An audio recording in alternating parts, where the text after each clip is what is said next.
सिद्धेभ्यः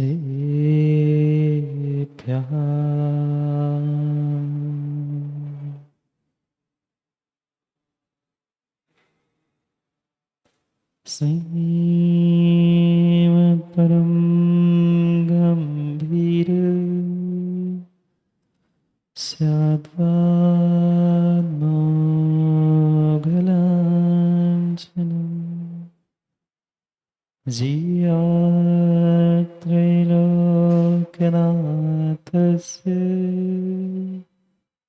शासनं जिनशासनम् दृष्ट्वा जनान् लोकविकर्मबद्धान् व्यस्तानतो ज्ञानविवेकमन्दान् नीतिं सुधाबिन्दुममुं ब्रवीमि लोकक्षणेनानन्दं लभन्ता हरिहन्ताणं सिद्धाणं नम आयर्याणं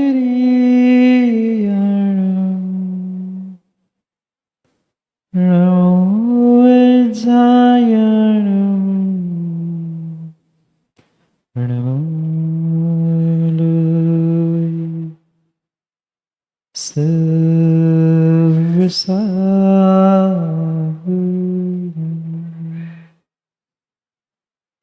अनंत अनंत परम सिद्ध भगवान की 1008 श्री आदिनाथ भगवान की 1008 श्री पार्शनाथ भगवान की परम पूज्य आचार्य भगवान कुंद कुंद स्वामी की परम पूज्य आचार्य भगवान काम कुमार नंदी महाराज की परम पूज्य आचार्य भगवान गुरुवर विशुद्ध सागर जी महाराज की सनातन जैन धर्म की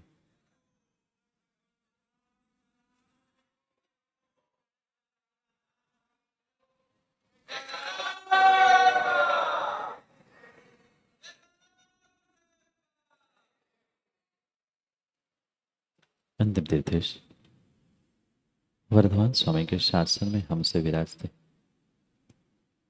और उनकी यह पावन पीयूष देशना हम सभी के लिए परम उपकारी। अनादिकाल से हमारी इस आत्मा में जो जन्म जरा और मृत्यु रूपी रोग लगे, उन रोगों का उपशमन करने वाली कोई परम औषधि है तो वह एकमात्र यह जिनवाणी। भव्यात्मा, इस संसार में अनेक प्रकार के जीव हैं और उन जीवों में अगर चारों गतियों में सबसे बुद्धिमान अगर किसी को माना जाता है तो जिस गति में आप सभी हैं उस मनुष्य गति के जीवों को ही बुद्धिमान माना जाता है। पर अगर वर्तमान में हम वास्तविकता खोजे तो बुद्धिमान हमें बहुत कम दिखते हैं और रावका जी बुद्धि का मान करने वाले ज्यादा दिखते हैं। कहने के लिए तो मनुष्य प्राणी मनुष्य जीव को बहुत बुद्धिमान कहा जाता है, पर आज वास्तव में अगर हम खोज करें तो इस संसार में इन मनुष्यों में बुद्धिमान तो बहुत कम दिखते हैं, पर अपने बुद्धि का, अपने ज्ञान का, अपने आप का मान करने वाले, बुद्धि और मान को प्राप्त करने वाले बहुत। और शायद इसीलिए लिखा गया हो कि मनुष्य के पास बहुत सारी बुद्धि, बहुत सारा ज्ञान, बहुत सारा विवेक है, पर मान कसाय की मुख्यता मनुष्यों में है। इसीलिए हो सकता है नीतिकारों ने मनुष्यों को बुद्धिमान कहा। हम भी अपने जीवन में खोज करें, क्या क्या हम बुद्धिहीन हैं? क्या हमारे पास बुद्धि की, ज्ञान की, क्षयोक्षम की, विवेक की कमी है? कमी किसी की नहीं है, कमी किसी की नहीं है, पर समस्या ये है कि जो हमारे पास है, जो जो साधन हमारे पास है, उन साधनों का हमने मात्र मान करने का प्रयास किया, सही उपयोग करने का नहीं। और जब तक ये सत्य जीव समझ नहीं पा रहा है कि साधनों की बिल्कुल बिल्कुल कमी नहीं है। क्या साधनों की माताओं कमी है? ना हमारे पास ज्ञान की कमी है, ना सुख के साधनों की कमी है। धन दौलत ज्ञान बुद्धि सब कुछ है, पर इन साधनों का अहंकार करते हुए मेरे पास इतना धन है, मैं इतना बड़ा आदमी हूँ, मैं ऐसा और मैं वैसा आदि मान करते हुए हम अपने बुद्धि को, अपने साधनों को और अपने पुण्य को भी एक क्षण में नष्ट कर देते। क्या करें? साधनों की कमी नहीं है। किसी प्रकार से किसी व्यक्ति के पास, किसी मनुष्य के पास आज साधनों की कमी नहीं है। अगर कमी किसी की है तो बुद्धिमान बनने की ही कमी है। क्या आपके पास बुद्धि नहीं है? क्या आप ये नहीं जानते पाप करने से नरक जाना पड़ता है, पुण्य करने से स्वर्ग जाना पड़ता है, झूठ बोलने से, हिंसा करने से पाप लगता है? ये आप लोग नहीं जानते ना? बोलो ना कि हाँ जानते हैं। जानते हैं, हम कहने के लिए तो मूर्ख नहीं हैं, बुद्धि विहीन नहीं है, पर क्या करें, वो बुद्धि का, उस विवेक का, उस धन का, उन साधनों का हमने समय पर सदुपयोग करना नहीं सीखा। सब साधन हमारे पास है, श्रेष्ठ से श्रेष्ठ मनुष्य पर्याय हमें मिली, जैन कुल मिला, धन दौलत मिली, नाम शोहरत मिली, कुछ बुद्धि कुछ विवेक भी हमें प्राप्त हुआ। अगर बुद्धि नहीं होती, विवेक नहीं होता, तो दूसरों की बुराई, दूसरों की निंदा, दूसरों पर कटाक्ष और दूसरों की कमियां खोजने में व्यक्ति पुरुषार्थ नहीं करता। ये बिना ज्ञान के नहीं हो रहा, ये बिना ज्ञान के, बिना बुद्धि के नहीं हो रहा है। बुद्धि है, ज्ञान है, पर समस्या ये है कि उसका हमने मात्र मात्र दुरुपयोग किया। किसमें क्या कमी है, कौन कैसा है, ये खोजते खोजते अपने बुद्धि, अपने विवेक का भी मैंने दुरुपयोग किया। सहज मिले हुए साधन थे, सहजता से मिले हुए हमें साधन थे, पर क्या करे, उन सहजता से मिले हुए साधनों का हमने किंचित भी प्रयोग नहीं किया। क्या शक्ति नहीं है हम में? कई सारे व्यक्तियों ने 10 लक्षण के 10-10 उपवास किए, कईयों ने तो 16 करण के 16 उपवास, कई तो 32 उपवास करने वाले, एकासन करने वाले भी है। ये नहीं कहा जा सकता सर्वथा कि पंचम काल में हम में शक्ति नहीं है। है, शक्ति है। माँ है कि नहीं शक्ति? कुछ विकल्प हो जाए फिर लड़ने के लिए शक्ति है कि नहीं? चाहे उपवास हो, चाहे एकासन हो, चाहे भोजन नहीं हुए हो, पर लड़ने के लिए इतनी आवाज निकलती है। और वही कहा कि मिलकर जोर से जिनवाणी का उच्चारण करो, श्लोक पढ़ो, वह 2 घंटे पूजा विधान में खड़े हो, फिर कमर दर्द करती है, पैर दर्द करता है। क्यों? क्योंकि हमने अपने शक्ति का उपयोग कहीं अन्यथा प्रयोग करने में नष्ट करके उसमें ही हम खुश हो गए कि हम शक्तिमान हैं, हम धनवान हैं, हम ज्ञानवान हैं। ये बहुत बड़ी भूल हम करते आए हैं। हम शक्तिवान थे, ज्ञानवान थे, बुद्धिमान थे, पर जब तक भीतर बैठा हुआ मान नहीं जा रहा है, जब तक वो मान नहीं पा रहा है, ज्ञानियों ध्यान रखना, तुम्हारे ज्ञान, तुम्हारे धन, तुम्हारे शक्ति की कोई कीमत नहीं है। कोई कीमत नहीं है, कोई कीमत नहीं है। इतनी इतनी इतनी शक्ति आज भी सबके पास है कि वह पंचम काल से अपने पापों को धोते हुए स्वर्ग मोक्ष की यात्रा के लिए टिकट अवश्य ही बना सकता है। ऐसा नहीं है कि पंचम काल से नियम से छठे काल में जाना पड़ता है। आवश्यकता नहीं है, पंचम काल से सभी मनुष्य नरक ही जाएंगे। जो अपने बुद्धि को मान लेते हैं, बुद्धि का मान छोड़कर बुद्धिमान बनते हैं, अपने शक्ति का, अपने लक्ष्मी का, अपने धन का, अपने मिले हुए साधनों का सदुपयोग करना जानते हैं, वे ही पंचम काल में भी बुद्धिमान बनते हुए नियम से स्वर्ग मोक्ष की यात्रा के लिए अपने आप को तैयार कर लेते हैं। हम भी तो अपने आप से, अपने जीवन से कभी पूछ ले, क्या हम में शक्ति की कमी है? क्या हमारे पास धन और साधनों की कमी है? क्या हमारे पास ज्ञान की कमी है? नहीं है। किसी प्रकार से ज्ञान की, शक्ति की, धन की और विवेक की कमी नहीं है, पर समस्या ये है कि हम जो हमारे पास है उसकी कीमत नहीं पहचान चुके।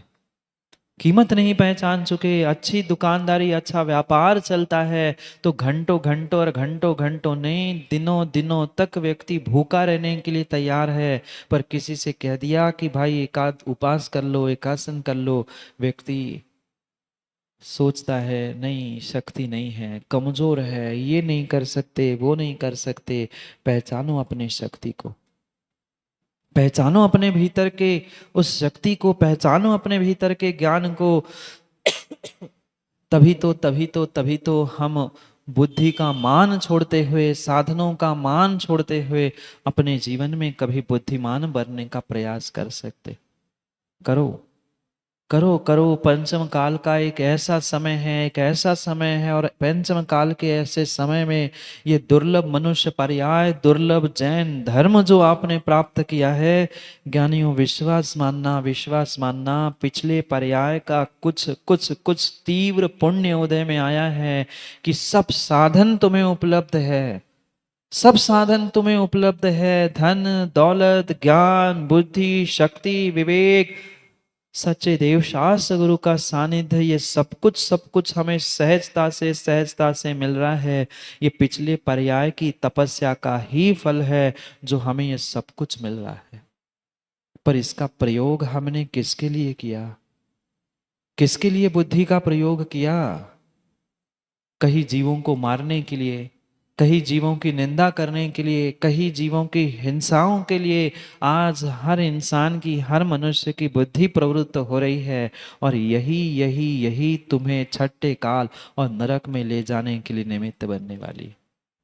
हम कभी तो अपने स्वयं के जीवन के बारे में सोचे कि हमें ये जो जीवन मिला है किसके लिए मिला है, ये साधन मिले हैं किसके लिए मिला है, ये जो कुछ भी मिला है, ज्ञानियों ध्यान रखना, मात्र और मात्र हमें अपने आत्मा का कल्याण करने के लिए और जीवन को सुधारने के लिए ही मिला है।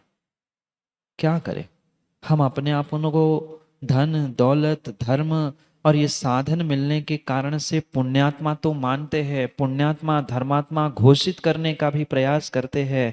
पर ध्यान रखना, मात्र धन, दौलत, नाम, शोहरत और ये साधन मिलने से कोई पुण्यात्मा नहीं हो सकता।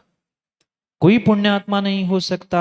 जो वास्तव में विवेक पूर्वक अपने साधनों का सदुपयोग करना, समय का सदुपयोग करना जानता है, वो ही संसार में पुण्यात्मा हो सकता है। अन्यथा तुम कितना ही धर्म और कितना ही पुण्य दिखावे के लिए करते रहना, वो मात्र कुछ क्षण का है, मात्र कुछ क्षण का है। जो समझदार है, जो बुद्धिमान है, जो ज्ञानी है, वह एक एक समय, एक एक मिनट अपना, जब जब उसे फ्री समय मिलता है, खाली समय मिलता है, वह कहीं ना कहीं सच्चे देव शास्त्र गुरु के समीप पहुंचकर उसके सत्संग से पुण्य प्राप्त करने का प्रयास करता है। हम अपने आप से पूछे, हम अपने आप से पूछे, हमारे नगर में, हमारे घर के पास सच्चे देवशास्त्र गुरु होने पर भी माताओं, हमने कितना कितना कितना आनंद सत्संग का लेने का प्रयास किया, और कितना राग द्वेष और कसायों में उलझ में तेरा मेरा अपना पराया करते हुए हमने अपने समय, अपने पुण्य को नष्ट कर दिया। दूसरों को झांकना, दूसरों को पहचानना, दूसरों को समझाना बहुत आसान होता है, पर अपने स्वभाव को, अपने परिणति को समझना इस संसार में बहुत कठिन हुआ करता है। बहुत कठिन हुआ करता है। और वही वही पुरुषार्थ हमें करना है अपने जीवन को नेक बनाने के लिए। अपने जीवन को नेक बनाने के लिए हमें यही पुरुषार्थ करना है कि जैसे बने जो हमें साधन उपलब्ध है, ये पुण्य भी, ये पुण्य भी, ये पुण्य भी बहुत बड़ा साधन है, बहुत बड़ा साधन है। श्रावक को ध्यान रखना, जिस श्रावक कुल में आपने जन्म लिया है, जिस जैन धर्म में आपने जन्म लिया है, ये पुण्य भी तुम्हें कल्याण करने के लिए, तुम्हारे जीवन को नेक करने के लिए बहुत बड़ा साधन है। पर हमने पुण्य का कितना सदुपयोग किया, पुण्य का कितना सदुपयोग किया। ये जो वचन हमारे मुख से निकल रहे हैं, जो हमें ये पंचेंद्रिय पर्याय प्राप्त हुई है, सच्चे देवशास्त्र गुरु धन ज्ञान बुद्धि, ये जो कुछ भी मिली है मात्र और मात्र पुण्य की बदौलत ही मिली है। पर उस पुण्य को किसमें हमने नष्ट कर लिया। अपने जीवन के एक एक दिन, एक एक मिनटों को हम समझे ना, कि किस कदर हमने अपने समय को, किस कदर हमने अपने समय को नष्ट किया है पाप और पाप कमाने में। बुद्धि मिली थी, ज्ञान मिला था, धन मिला था, पर उसका उपयोग हमें पुण्य कमाने में, धर्म की रक्षा करने में करना था। पर कितनी आज तक हमने धर्म की रक्षा की और धर्म के नाम पर ही हिंसा, झूठ, चोरी आदि आदि करते हुए धर्म को, अपने भीतर के धर्म को हमने नष्ट किया। ये ध्यान रखना, जैन धर्म डूबने वाला नहीं है, उसका कुछ नुकसान होने वाला नहीं है। पर मेरे भीतर जो धर्म था, मेरे भीतर जो पुण्य था, उस एक एक पुण्य की कणिका को हम पाप करते करते नष्ट करते आए हैं। और शायद आने वाले समय में भी, बोलो क्या करना है, नष्ट ही करना है ना। नहीं करना है, नहीं करना है। जो भूल हो चुकी, जो भूल हो चुकी, जो भूल हो चुकी, उस भूल को धीरज भाई हमें सुधारने की आवश्यकता है। किसके पास साधनों की कमी है किसी के पास जम्बूजी साधनों की कमी? किसी के पास नहीं है। लगभग लगभग जैन कुल में जन्मा है, बिरला ही कोई वह एकाध प्रतिशत कोई ऐसा श्रावक, कोई व्यक्ति होगा जिसके पास साधनों की कमी है। आज सबके पास सब साधन है। और मैं तो कहता हूं धन दौलत से भी बढ़कर साधन है कि सच्चे देवशास्त्र गुरु धर्म, और तुम्हें विवेक बुद्धि मिली है, शक्ति मिली है, इससे बड़ा साधन क्या हो सकता है। पर सब साधन होने पर भी कितने कितने अपने आप को, अपने जीवन को, अपने समय को उस आत्म कल्याण के लिए, धर्म मार्ग पर लगाने के लिए, धर्म की आत्म धर्म की सुरक्षा करने के लिए व्यतीत कर रहे हैं। और कितने राग द्वेष कसाय इसकी पुष्टि करते हुए पाप कमा रहे हैं। मैं पुनः कह दूं, दूसरों को मत देखना, दूसरों के जीवन में भी झांक कर मत देखना।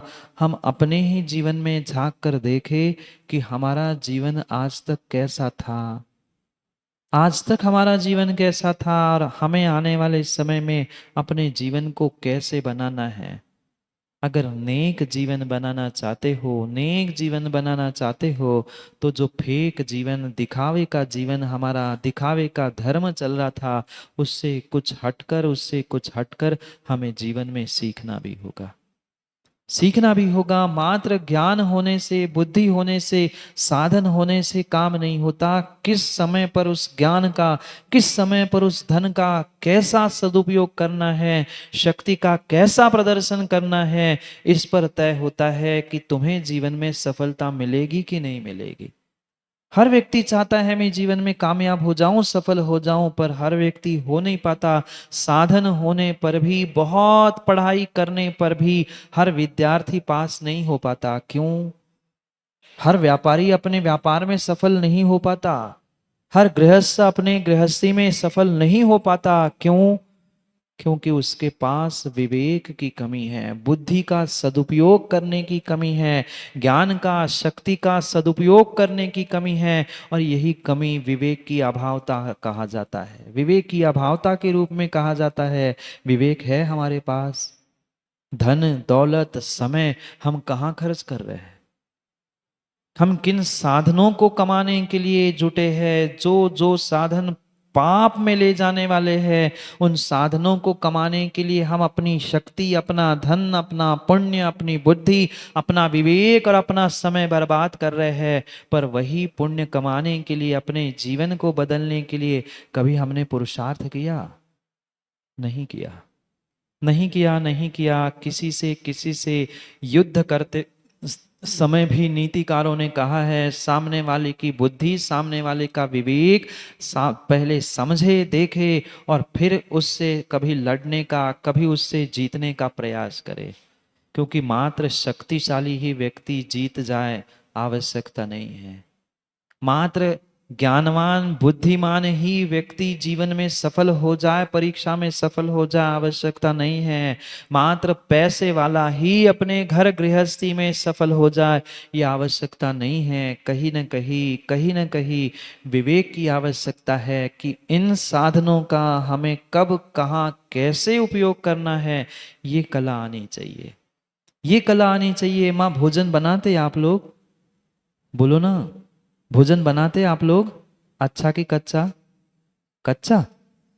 अच्छा भोजन बनाते हैं। अभी तो बहुत कम घरों में ही जाकर हमने भोजन करे हैं, पता नहीं अच्छे कि कच्चे बनाते आप लोग। पर आप कह रहे हैं सो मान रहे हैं, आप अच्छा भोजन बनाते हैं। माँ, अच्छा भोजन बनाते समय एक समझदार गृहिणी कब किस समय पर नमक डालना, कब किस समय पर मिर्च डालना, कब मसाला डालना और कब क्या डालना, ये अगर नहीं जानती तो कितने ही अच्छे से अच्छे साधन क्यों ना हो, भोजन अच्छा नहीं बनता। भोजन अच्छा नहीं बनता। साधन वही होते हैं, सामग्री वही होती है, पर समय सूचकता चाहिए, विवेक चाहिए कि इनका कितनी मात्रा में प्रयोग करना है, कब करना है। नहीं तो पता चला आजकल तो रेसिपी व्हाट्सएप पे आती है और माँ रेसिपी पढ़ते पढ़ते वो भोजन बनाने लग जाए तो कि भोजन कच्चा बने कि जल जाए, ये पक्का है। क्योंकि एक मिनट, आधे मिनट का भी इधर उधर अंतर हो गया। माँ बोलो ना, ऐसा नहीं है ना?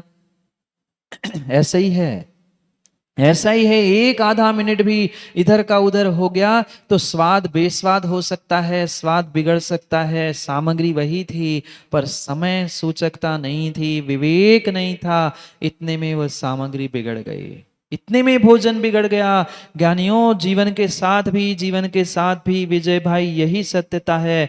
सबके पास सत सामग्री है, धन है, दौलत है, नाम है, शौहरत है, बुद्धि, ज्ञान, शक्ति, विवेक, समय सबके पास है। पर समस्या प्रमोद जी, कहीं ना कहीं मिनटों में, घंटों में व्यक्ति इधर का उधर हो जाता है और जीवन का स्वाद बेस्वाद असफलता के रूप में होता है।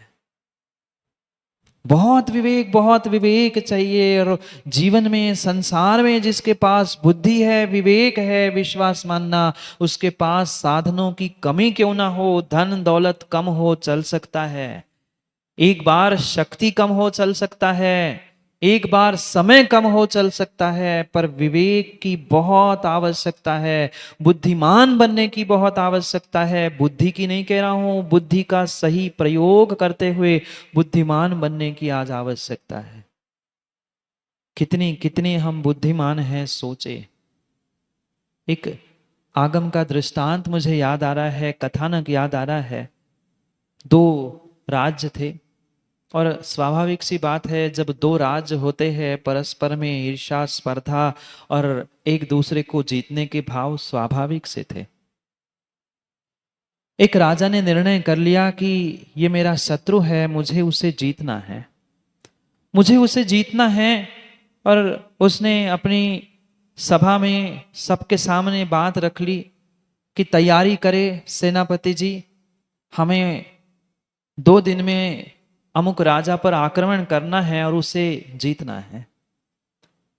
एक पुराना मंत्री था, वृद्ध हो चुका था, मंत्री पद से वह दूर हो चुका था। दूसरा मंत्री पद पर था, पर पुराना मंत्री था।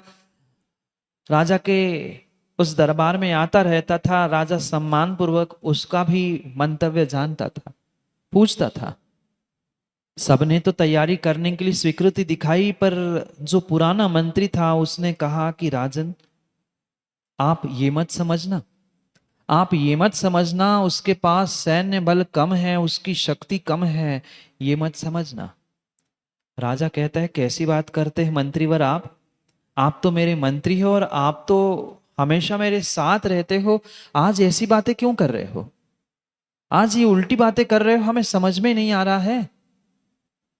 मंत्री ने कहा, राजन, मैं मात्र मंत्री ही नहीं, आपका पुरोहित भी था, आपका वैद्य भी था, बहुत कुछ ज्ञान, बहुत कुछ बुद्धि मेरे पास थी और आप उसके प्रत्यक्ष प्रमाण हैं। इसलिए बस मेरी एक विनय है, मेरी एक रिक्वेस्ट है, मेरी एक प्रार्थना है कि राजन, आप युद्ध करने के लिए मैं आपको नहीं रोक रहा हूं, पर युद्ध करने से पहले उस राजा की बुद्धि की परीक्षा करना। कहता, कैसी बात कर रहे हैं मंत्री, आज पहली बार मैं आपको देख रहा हूं कि आप मुझे अच्छा कार्य करने से पीछे खींच रहे हो। पुनः मंत्रीवर कहते हैं कि मंत्री राजन, मैं आपको बिल्कुल भी हताश नहीं कर रहा हूं, आपके उत्साह को भी नष्ट नहीं कर रहा हूं, पर इतना कह रहा हूं कि सैन्य बल लड़ाना बहुत आसान होता है, पर अगर अगर अगर शक्ति कम होने पर भी, साधन कम होने पर भी, अगर वह राजा, उसका मंत्री, उनके पुरोहित, उनके नागरिक थोड़े भी बुद्धिमान होंगे तो हमारी लाखों की सेना भी उन हजारों की सेना के सामने परास्त हो सकती है। राजा भी विचार करने लगा कि ये पुराना मंत्री है, ये सलाह दे रहा है तो कुछ ना कुछ रहस्य तो अवश्य होगा ही होगा। क्यों ना हम इसकी बात मान ले, 2 दिन की जगह 8 दिन बाद युद्ध करें। राजा ने कहा, मंत्रीवर बोलो, पुरोहित जी बोलो, वैद्य जी बोलो, हम करें क्या, कैसे परीक्षा करें? कुछ कारण बताएं, कुछ तरीका बताएं तो हम फिर आगे की बात और आगे का निर्णय करें। मंत्री ने कहा, ठीक है राजन, मैं एक छोटा सा अंजन बनाकर, थोड़ा सा अंजन, अंजन जानते आप लोग, आंखों में आंचा जाता था पहले जमाने में, आजकल तो पता नहीं क्या क्या साधन हो गए हैं, कितने अशुद्ध साधनों से और क्या क्या अपने कलेवर को चमकाते हैं, बात अलग है। वह अंजन शुद्ध वैद्य था, जानता था। उसने कहा कि हमें 1 दिन का समय दो, हम कुछ ऐसा द्रव्य अंजन बना के दे रहे हैं, आप समाचार के साथ राजा के पास पहुंचा देना, उस शत्रु के पास पहुंचा देना। और माना कि मीठी बातों से वो आपकी बात मान ही गया, आपका प्रस्ताव मान गया, आपका मित्र बनने के लिए तैयार हो गया, तो अनावश्यक युद्ध क्यों करना? और युद्ध करना ही पड़ा तो उसकी शक्ति, उसकी बुद्धि, उसके विवेक का हमें परिचय हो जाएगा। राजा तो राजा था, वो कहता है अंजन भेजने से बुद्धि की, शक्ति की परीक्षा, मुझे कुछ समझ में नहीं आया। मंत्री कहता है, आप मेरी बात मानते थे ना इतनी वर्ष, इस बार भी आप मेरी बात, इतनी सी बस बात मान लेना, मैं जैसा कह रहा हूं वैसा आप काम कर लेना। राजा ने कहा, ठीक है। मंत्री ने इतने वर्ष राज्य की सेवा की है, हमारे लिए सहकार दिया है, तो क्यों ना उसकी बात मान ले। राज्य के और मेरे विरुद्ध ये काम पक्के में नहीं करेगा। कुछ सोच समझ कर ही उसने किया होगा।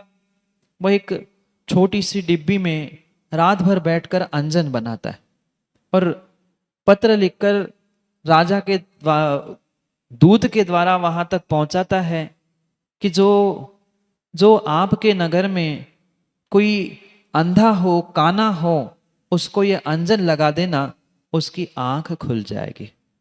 क्या लिखा?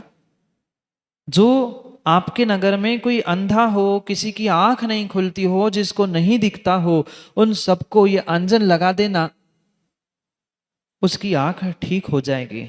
और आंख ठीक हो गई तो आप ये समझना हम मित्र बनने के लिए तैयार हो सकते हैं।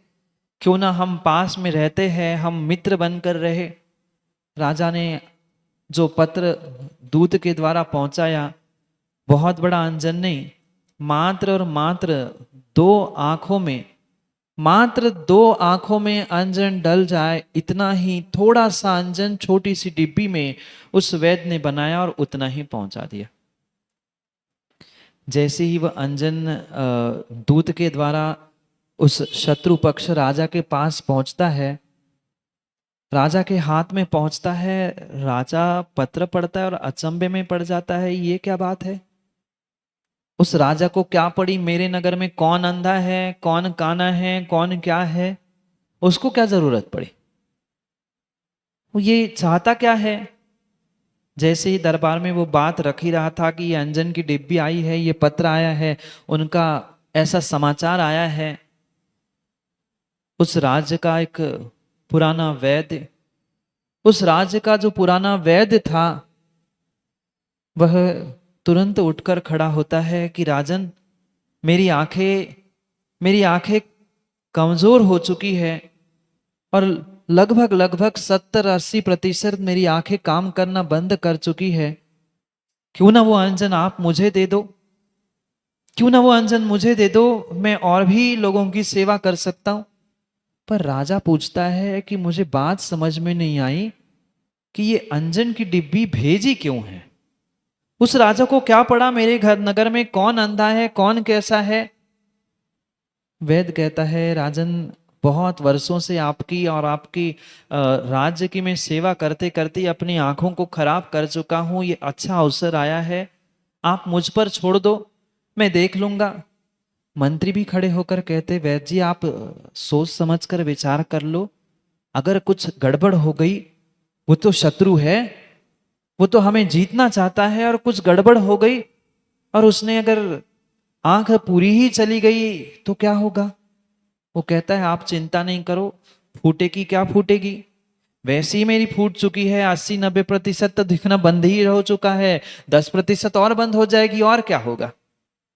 वह वैद्य वास्तव में विवेकवान था, बुद्धिमान था, वो जानता था कि ये राजा जो शत्रु पक्ष था वो हमला करना चाहता है, जीतना चाहता है, और युद्ध करने से पहले शक्ति का, बुद्धि का वह पुरुषार्थ करते हुए परीक्षा करना चाहता है कि राज्य में कोई ऐसा ज्ञानी पुरुष तो नहीं है कि जो हमारे एक का जवाब 100 के रूप में दे दे। वह शक्ति और विवेक की, बुद्धि की परीक्षा करने के लिए अंजन भेजा है। जैसे ही वह अंजन की डिब्बी खोलता है, देखता है ये तो मात्र 2 आंखों के लिए है, और राजा कहता है जितने अंधे हो सबके काम में आ जाएगा। वो वैद्य कुछ क्षण विचार करता है और राजा से कहता है कि राजन, बस बस एक आज की रात का समय मुझे दे दो, कल मैं आपको इसका पूरा रहस्य बता दूंगा। राजा भी दूत से वो समाचार, मतलब दूत से वो समाचार पत्र अंजन की डिब्बी देता है, सम्मान के साथ दूत को वापस भेज देता है, और इधर वैद्य अपनी तैयारी करने लगता है। समझदार था, ज्ञानी था, विवेकवान था, बुद्धिमान था। अगर अगर आप में से कोई होता ना रावका जी, तो वो दोनों अंजन लेकर आंखों में डाल देता, खुश होता कि चलो मेरी दोनों आंखें खुल गई। पर वो इतना विवेकवान था, इतना विवेकवान था, इतना विवेकवान था, वह वैद्य, उसने पहले एक एक अंजन की सलाह खाली, उससे एक आंख अपनी खोल दी। जो अंजन बना था वास्तव में आंख और दृष्टि खोलने ही वाला था, उसने उस अंजन को उठाया, एक आंख खोल दी, दोनों आंखें बंद ही होने की कगार में थी, पर एक आंख वास्तव में उसकी खुल गई। 100% उसको एक आंख से दिखने लगा। अब वो विचार करने लगा, अगर दूसरी दूसरी सलाखा अंजन की लेकर मैं आंख में लगा लूंगा, दोनों आंखें खुल जाएगी, पर उस राजा को उत्तर कैसे दूं, उसको क्या उत्तर दूं, उसके सामने तो मैं झुक गया दोनों आंखें खोलकर। उसने कहा नहीं नहीं, ये आंखों में लगाने की जगह जो थोड़ा सा अंजन दूसरी आंख में लगाने की उतनी ही क्वांटिटी का उतना सही बचा था, वह सलाखा को उस अंजन की डिब्बी में डालता है और आंखों में लगाने की जगह अपने जीभ पर फेर लेता है, अपने जीभ पर लगा लेता है। क्योंकि क्योंकि वह वैद्य था, मुख पर, जिह्वा पर आने वाले स्वाद से ही वह जान लेता है इसमें क्या क्या मिला है, और 2 मिनट में उसका पूरा फॉर्मूला वह जीभ के स्वाद के माध्यम से बना लेता है। आप भी तो बहुत सारे साहेबगंज वाले जड़ी बूटी बेचने वाले हो, खुशबू से ही जागे जी पहचान लेते हो कि गाड़ी में क्या रखा है। जिसने बरसों बरसों तक वैदगिरी की हो, उसने जिभा पर मात्र वह अंजन की सलाहकार रखी और उसे याद आ गया कि किस में कितने कितने मात्रा में क्या क्या बना है, तुरंत 2 मिनट में, क्योंकि अब आंखों में भी दिखने लगा था, एक आंख से उसने वह कागज पर्चा लिया, पेन लिया और पूरा गणित लिख लिया, पूरा फॉर्मूला लिख लिया कि ये इतना, ये इतना, ये इतना, और एक आंख के माध्यम से रातों रात मात्र जो शत्रु ने इतनी सी डिब्बी भेजी थी, उस वैद्य ने इतना डिब्बा भरकर अंजन बनाया। कितना बनाया? भेजा इतना सा था, भेजा इतना सा था, भेजा इतना सा था, पर इतना डिब्बा भरकर उसने अंजन बनाया। और दूसरे ही दिन अपने दूध के साथ पत्र लिखकर राजा के माध्यम से पहुंचा दिया। राजा को समझाया, राजन देखो देखो, मैंने काना होना स्वीकार कर लिया, क्योंकि एक आंख से दिखना काना अशुभ माना जाता है, पर मैंने राज्य के लिए बहुत बड़ा कार्य किया।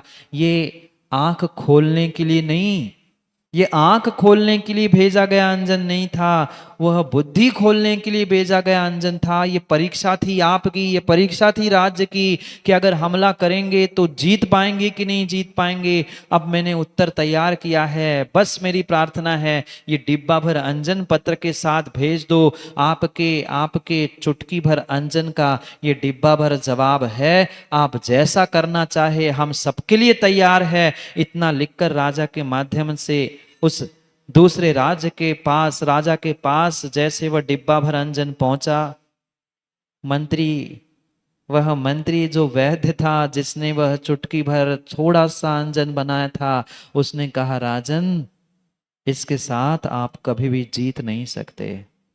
जब तक उसके नगर में ऐसे मंत्री, ऐसे वैद्य है, आप कभी भी उसे परास्त नहीं कर सकते। भले ही आपको लग रहा है कि वो शक्ति में कमजोर है, धन दौलत में कमजोर है, पर उसके पास बुद्धि और विवेक का इतना बड़ा खजाना है। वही सबसे बड़ा बुद्धिमान है, जो समय पर वह आने वाले अवसरों का, कार्य को सफल बनाने के लिए पुरुषार्थ करता है। हमने इतनी सी डिब्बी में चुटकी भर अंजन भेजा था, उसने पता नहीं कैसे अंजन का फॉर्मूला जान लिया और इतना डिब्बा भर उसने अंजन वापस भेजा है। आप इतना करोगे, वो इतना आपके लिए लड़ने के लिए तैयार है। इसलिए समझदारी यही है, आपकी उसके साथ मित्रता करो। युद्ध में कभी आप उसके साथ जीत नहीं सकते, जीत नहीं सकते, जीत नहीं सकते। अगर अगर अगर किसी से लड़ना भी है, किसी से नीरज भी युद्ध भी करना है, तो ध्यान रखना, पहले उसकी बुद्धि की परीक्षा कर लेना। क्योंकि संसार में अगर कोई श्रेष्ठ है, संसार में अगर कोई श्रेष्ठ धन है, तो उसे नीतिकारों ने बुद्धि कहा है। ये धी ही धन है, और इस धी रूपी, बुद्धि रूपी धन का विवेक पूर्वक जो प्रयोग करता है, वही धनवान, वही बुद्धिमान कहलाता है। बाकी तो बुद्धि का मान करने वाले बहुत सारे संसारी जीव है, और वही सच्चा पुण्यात्मा, वही सच्चा धर्मात्मा हुआ करता है, जो मिले हुए साधनों का समय पर सदुपयोग करना जानता है। नीतिकार आचार्य भगवंत काम कुमार नंदी महाराज आज 2 श्लोकों के माध्यम से हमें पुनः उस नीति सुधा बिंदु ग्रंथ के माध्यम से समझा रहे हैं कि अगर अगर ऐसे बुद्धिमान तुम बन सकते हो, इतनी सी दवाई को इतना सारा बना सकते हो, इतने सारे साधन को, इतने से साधन को इतना कर सकते हो, इतने से धन को इतना सारा बना सकते हो, तो ही तुम पुण्यात्मा बनकर अपने जीवन को नेक बना सकते हो। अन्यथा तुम्हारा जीवन फेक है, अन्यथा तुम्हारा जीवन फेक है। ऐसे भी जीव देखे गए हैं संसार में, वह पिता की करोड़ों की संपत्ति मिली पर संभाल नहीं पाए, और ऐसे भी जीव मिले जो रोड पर थे, वह करोड़पति भी बनते देखे गए। ये बुद्धि का प्रयोग है, ये विवेक का प्रयोग है, और वही वही वही श्रेष्ठ है जो इन साधनों का सही तरीके से प्रयोग करता है। हमें धन किस में लगाना है, हमें अपनी शक्ति को कहाँ लगाना है, हमें अपने समय को कहाँ लगाना है, हमें अपने बुद्धि को कहाँ लगाना है, यही यही बात आज 2 श्लोकों के माध्यम से कह रहे हैं। कल से प्रयास करेंगे कि आपको भी उन श्लोकों को पढ़ने का मौका मिले। आज हम मात्र पढ़ते हैं, आप श्रद्धा से हाथ जोड़कर सुनने का प्रयास कर लेना। कल प्रयास करेंगे आपको भी श्लोक पढ़ने का मौका मिल जाए। पढ़ते हैं, मेरे साथ आप सुनने का प्रयास करो। लक्ष्मी ही परोपकाराय विद्या चात्मविवेकदा शक्तिस्तु धर्मरक्षायै यस्य धीमान् स उच्यते पुण्य का पुण्यमर्जन्ति पातकं तो खलाखिल बुधा सत्संगमर्जन्ति स्वभावस्तत्र कारणम। बहुत अच्छी बात कह रहे हैं। लक्ष्मी सबके पास है, धन दौलत सबके पास है, शक्ति भी सबके पास है, विद्या समय सब कुछ सबके पास है, पर उसमें से बुद्धिमान कौन, समझदार कौन, ज्ञानी कौन? मात्र ज्ञान होने से कोई ज्ञानी नहीं होता, धन होने से कोई धनी नहीं होता, विद्या होने से कोई विद्यामान नहीं होता, शक्ति होने से कोई शक्तिमान नहीं होता। तो कौन है? कौन है जो लक्ष्मी परोपकाराय, जिसकी लक्ष्मी, जिसका धन, जिसकी संपत्ति पर के उपकार के लिए है, परोपकाराय यानी दूसरों का हित करने के लिए, दूसरों की मदद करने के लिए है, वही वही वही लक्ष्मी, वही धन उसका श्रेष्ठ है। ऐसा उपयोग करने वाला ही धीमान, वही धीमान स उच्चते, वही श्रेष्ठ धीमान है, वही श्रेष्ठ बुद्धिमान है, जो मिले हुए लक्ष्मी का, मिले हुए धन का, मिले हुए साधनों का पर के उपकार के लिए सदुपयोग करता है। परोपकाराय विद्याच आत्मविवेकता, विद्या मिली, ज्ञान मिला, वह सब कुछ मिला, पर विवेक नहीं है कि कब कहाँ क्या बोलना है, कब हम कहाँ खड़े हुए हैं, सभा का मर्यादा का ध्यान नहीं, हम हमारे पद का ध्यान नहीं है, पर बोले जाना बोले जाना बोले जाना, ये आपका ज्ञान काम का नहीं है। क्योंकि विद्या ज्ञान स्व विवेकता, जो विवेक को प्रदान करती है वही विद्या, वही ज्ञान ही, वही तुम्हारे लिए बुद्धिमान बनाने के लिए निमित्त है। नहीं तो हजारों सैकड़ों ग्रंथों का अध्ययन करने वाले भी संसार में हैं, ऐसे ऐसे ज्ञानी, ऐसे ऐसे ज्ञानी हैं, एक एक शब्द टीका का उनको रटा हुआ है। ग्रंथ के कौन से पृष्ठ में, कौन से आचार्य भगवान ने कौन सी टीका में क्या शब्द का प्रयोग किया है, पर कहाँ क्या बोलना, ये विवेक नहीं है। किस काम की विद्या, किस काम का ज्ञान? कोई काम का नहीं, कोई काम का नहीं, कोई काम का नहीं है। इसलिए विद्या स्व विवेक को देने वाली है, तो ही वह धीमान है। शक्ति हिस्तु धर्म रक्षायै, शक्ति किसके लिए? लड़ने के लिए, झगड़ने के लिए, कसाय करने के लिए नहीं।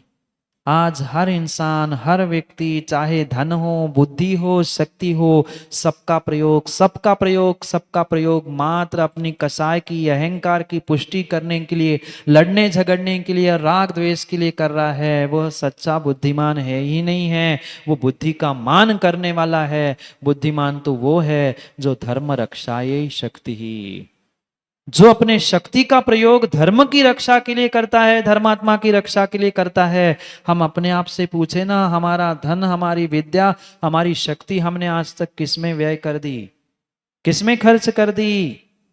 हम महीनों महीनों के एकासन कर सकते थे, दिनों दिनों के उपवास भी माताओं कर सकते थे, हम घंटों घंटों वह जिनवाणी का जोर जोर से उच्चारण कर सकते थे, 24 घंटा लगातार भक्तामर का पाठ कर सकते थे। पर किसी से कह दो 2 घंटा भक्तामर का पाठ कंटिन्यू घर में करने आ जाना, नहीं गला दर्द कर रहा है, तकलीफ हो रही है। वही दूसरों की निंदा फिर 2 नहीं 4 घंटे चले, फिर बढ़ चढ़ के भाग लेने के लिए पहुंच जाते हैं। वहां हमारे पास समय है, वहां हमारे पास समय है, वहां हमारे पास समय है जहां किटी पार्टी होती है, जहां दुनिया भर की इधर उधर की बातें होती है, वहां जाने के लिए तो हमें वह त्योहार के दिनों में, पर्व के दिनों में, छुट्टी के दिनों में समय मिलता है। पर वही कहा 10 दिन निकाल के शिविर में, 10 दिन निकाल कर अपने धर्म ध्यान में लगाओ, वहां समय नहीं है, वहां समय नहीं है। ये पुण्यात्मा और पापात्मा का लक्षण यहाँ बता रहे हैं। पुण्या का पुण्य मार्जंती, जो पुण्यशाली जीव है, हर समय हर मिनट मिनट खोज करता है कि जिससे मुझे पुण्य मिले, पुण्य मिले। समय मिला माला फेर रहे, समय मिला सत्संग प्राप्त कर रहे, समय मिला स्वाध्याय कर रहे। किसकी बात चल रही? आपकी नहीं, पुण्यात्मा की। आप हो तो आप जानो, पर आप निर्णय करना कि हमने अपना समय अपनी शक्ति किस में व्यर्थ कर ली। धन दौलत वह पता नहीं किन किन पार्टियों में और क्या क्या आज कितनी कितनी कितनी गदर मची है, पर उसमें तो खर्च करने के लिए समय शक्ति पुण्य धन सब कुछ तैयार है, पर धर्म के लिए अपने जीवन को बदलने के लिए हमारे पास थोड़ा भी समय नहीं है क्या माताओं बोलो ना, है क्या बोलो ना। अभी पता चल जाए किट्टी पार्टी है, इनकी तरफ से भोजन है, ये गिफ्ट मिलने वाली है, देखो यहाँ हॉल में बैठने की जगह कम पड़ेगी। और यही पता चल जाए कि वह सत्संग हो रहा है, धर्म का ज्ञान मिल रहा है, हमें कुछ सुनने के लिए जीवन बदलने को मिले, कौन सुनेगा। घर की जिम्मेदारी है महाराज जी, ये संभालना है महाराज जी, वो करना है, हो गया कल्याण, हो गया कल्याण। पुण्य का पुण्य मार्जंती, निश्चय से पुण्यात्मा जीव पुण्यशाली जीव पुण्य को ही खोजता है। पातकम तू ढाला किल, और जो दुष्ट मनुष्य है पापी मनुष्य है वह हर समय मंदिर में बैठकर भी एक दूसरे की बुराई करो, इसको देखो, इससे राग इससे द्वेष करते हुए पाप का ही अर्जन करता है। मैं नहीं कह रहा हूं, यहां लिखा है, नहीं तो मेरे से लड़ने के लिए आ जाए धीरज भाई, महाराज आप हमारी क्यों कहते, मतलब हम किसी की नहीं कहते, यहां जो लिखा है वो बता रहा हूं। अपनी स्वयं की पहचान स्वयं करो। पुण्यात्मा पुण्य को ही प्राप्त करता है, विवेकवान विवेक से कार्य करते हुए पुरुषार्थ करता है, और पापी पापी पापी जो दुष्ट मनुष्य है ना, वह अच्छे में भी बुराई ही खोजता है, अच्छे में भी बुराई खोजता है। उसको कोई धर्म प्रभावना से हुआ हुआ कार्य कभी कभी अच्छा नहीं लगता, उसमें में भी कहीं ना कहीं फटे में टांग अड़ाकर बुराई और निंदा करने के अलावा कुछ नहीं करता। आप लोगों ने तो बहुत सारे व्हाट्सएप सुने होंगे ना 15-20 दिनों में, पढ़े भी होंगे। पहचान करना अपने आप की और उन व्यक्तियों की, कौन सज्जन है कौन पुण्यात्मा है और कौन दुष्ट है। अच्छाई कभी अच्छाई कभी अच्छाई कभी कभी कभी वह नहीं बताना चाहता, क्योंकि उसकी आदत ही है कि पुण्य में भी पाप खोजे, और पुण्यात्मा पाप में भी पुण्य खोजकर अपना अपना कल्याण करके चला जाता है, और पापी पुण्य में भी धर्म में भी पुण्य कार्यों में भी कहीं ना कहीं कमी खोजकर उसकी खामियां ही खोजता है। अरे इनकी ये कमी है, उनकी ये कमी है, उनने ये नहीं पूछा, उनने ये नहीं किया। ये दुष्ट मनुष्य की प्रवृत्ति है। पातकम तू खाला किल, पातक जो है यानी पापी जो है, जो दुष्ट मनुष्य है, वह हमेशा हमेशा हमेशा वह ऐसी ही गलतियों को पापों को और कमियों को ही खोजते खोजते पाप का अर्जन करता है, पाप का ही अर्जन करता है। हम अपने लिए सोचे, हमें अच्छाई में अच्छाई कितनी दिखती है और अच्छाई में बुराई कितनी दिखती है। जो सज्जन पुरुष है, जो पुण्यात्मा है, वह गलत कार्य में भी कहीं ना कहीं अच्छाई खोजता है। नहीं वो तो अच्छा करना चाहते थे फिर गलती हो गई, पर गलत व्यक्ति दुष्ट व्यक्ति अच्छे श्रेष्ठ कार्यों में भी कहीं ना कहीं कमियां खोजता है। ऐसा क्यों हुआ, ये क्यों नहीं किया, इनको क्यों किया, ये कहीं ना कहीं कसाय का परिणमन करते हुए जो उसका स्वभाव बन चुका है, ज्ञानी का विद्वान का बुद्धिमान का, वो वैसा ही स्वभाव उसके लिए फल दे रहा है। बुधा सत्संग मर्जंती, जो ज्ञानी है बुद्धिमान है धीमान है, वह कभी न कभी समय निकाल कर सत्संगम अर्जंती, सत्संग को प्राप्त करना चाहता है। देव शास्त्र गुरु कहीं ना कहीं मौका खोजता है, कहीं ना कहीं मौका खोजता है कि मुझे मौका मिले, मुझे मौका मिले, मुझे मौका मिले। जो समय मिला है, जैसा समय मिला है, मुझे समय मिल जाए, मुझे सच्चे देव शास्त्र गुरु की सेवा आराधना करने का मौका मिल जाए। ये एक सच्चा सच्चा सच्चा सच्चा धर्मात्मा खोजता है। और जो धर्मात्मा नहीं है, मात्र धर्मात्मा बनने का ढोंग करता है, वह कहीं ना कहीं जागे जी सामने वाले की कमियां खोजता है। इनने समय नहीं दिया, ये नहीं हुआ है। जिनको मौका चाहिए होता है, जिनको जिनको जिनको सच्चे देव शास्त्र गुरु का सत्संग चाहिए पड़ता है, वो ये नहीं विचार करता कि हमें कब कहाँ कैसा समय मिला है। जो समय मिला है उसका सदुपयोग करते हुए उस श्रेष्ठ अवसर को, मौके को बहुत बड़ा पुण्य का अवसर बनाने का पुरुषार्थ करता है। जैसे अल्प समय में ही कल सायदतगंज वालों ने जो ये संगोष्ठी के माध्यम से जो पुरुषार्थ किया, अगर कोई दूसरा होता प्रमोद जी यही सोचता, विद्वान आएंगे हमें क्या मिलने वाला है, हमें तो मेहनत ही करनी पड़ती।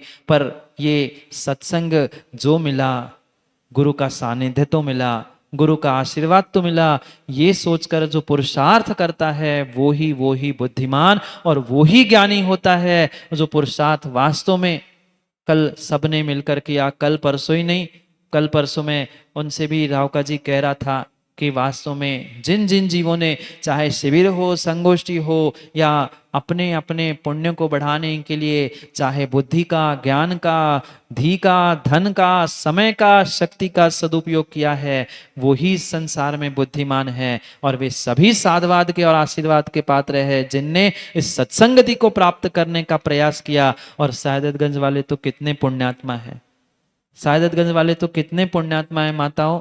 चतुर्मास के लिए आए तो सायदतगंज आए थे, बीच में पुनः सायदतगंज में आए, शिविर जाना तो सायदतगंज में, शिविर से लौटे सो सायदतगंज में। मुझे तो ऐसा लग रहा है इतना इतना पुण्य अगर सायदतगंज वालों का हुआ तो निष्ठापन तक शायद सायदतगंज में ही रुकना पड़े। आप अपने पुण्य को बढ़ाओ, हो सकता है भगवान पार्शनाथ को यही कुछ मंजूर हो कि बचा हुआ समय ही यहाँ जम्बुज बीत जाए।